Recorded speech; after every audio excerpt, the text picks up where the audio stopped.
قائن نے اپنے بھائی حابل پر حملہ کیا اور اسے مار ڈالا۔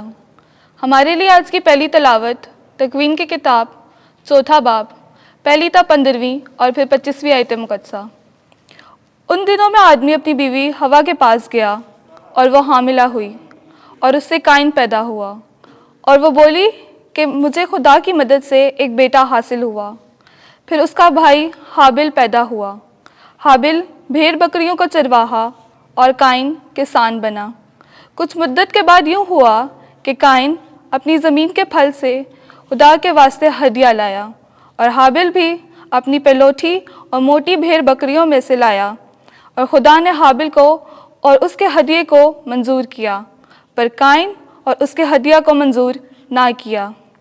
اور قائن نہایت غصہ ہوا اور اس کا چہرہ بگڑا، اور خدا نے قائن سے کہا کہ تو کیوں غصہ ہوا اور تیرا چہرہ کیوں بگڑا ہوا ہے؟ اگر تو بھلا کرے تو بھلا نہ پائے گا، اور اگر تو بدی کرے تو گناہ کیا بھوکے درندے کی مانند تیرے دروازے پر موجود نہ ہوگا، جس کو تجھے اپنے تابع کرنا چاہیے؟ اور قائن نے اپنے بھائی حابل سے کہا کہ آ کھیت کو چلیں، اور جب وہ کھیت میں تھے تو قائن نے اپنے بھائی حابل پر حملہ کیا اور اسے مار ڈالا۔ اور خداوند نے قائن سے کہا، تیرا بھائی حابل کہاں ہے؟ اس نے کہا کہ میں نہیں جانتا، میں اپنے بھائی کا نگہبان ہوں۔ پھر اس نے کہا، تو نے کیا کیا ہے؟ تیرے بھائی کے خون کی آواز زمین سے مجھے پکارتی ہے، اس لیے اب تو زمین پر لعنتی ہوا، جس نے اپنا منہ کھولا کہ تیرے ہاتھ سے تیرے بھائی کا خون لے۔ جب تو زمین کی کھیتی کرے گا تو وہ تجھے اپنا پھل نہ دے گی، اور تو روئی زمین پر فراری اور آوارہ ہوگا۔ تب قائن نے خداوند سے کہا کہ میرا قصور ناقابل معافی ہے، دیکھ آج تو مجھے وطن سے نکالتا ہے، اور مجھے تیرے حضور سے چھپا رہنا پڑے گا، اور میں روئی زمین پر فراری اور آوارہ ہوں گا، اور جو کوئی مجھے پائے گا قتل کر ڈالے گا۔ تب خدا نے اس سے کہا، ہرگز نہیں، جو کوئی قائن کو مار ڈالے اسے 7 گنا بدلہ لیا جائے گا۔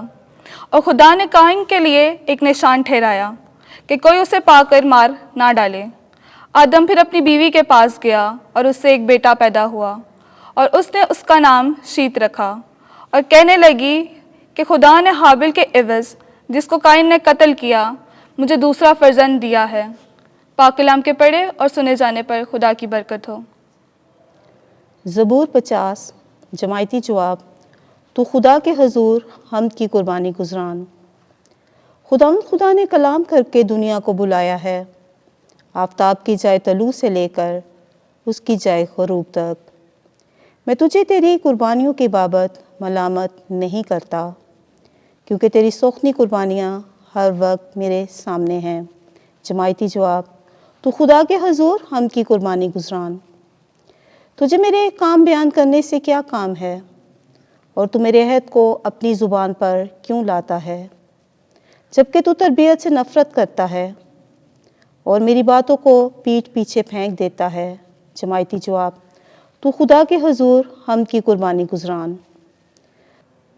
تو بیٹھ کر اپنے بھائی کے خلاف باتیں کرتا ہے، بلکہ اپنی ماں کے بیٹے پر تہمت لگاتا ہے۔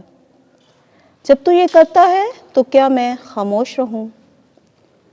کیا تو گمان کرتا ہے کہ میں تجھ ہی سا ہوں؟ جماعتی جواب۔ تو خدا کے حضور حمد کی قربانی گزران۔ خداوند آپ کے ساتھ ہو۔ انجیل مقدس مرکز کے مطابق اے خداوند تیری تمجید ہو۔ 8واں باب 11ویں سے 13ویں آیت تک۔ یہ پشت کیوں نشان طلب کرتی ہے؟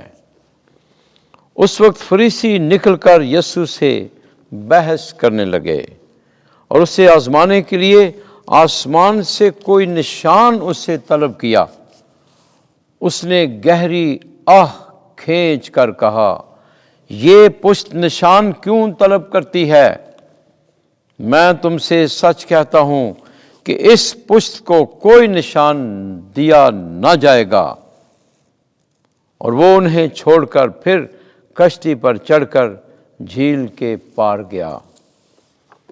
انجیل مقدس کے وسیلے سے ہمارے گناہ معاف کیے جائیں۔ اے مسیح تیری ستائش ہو۔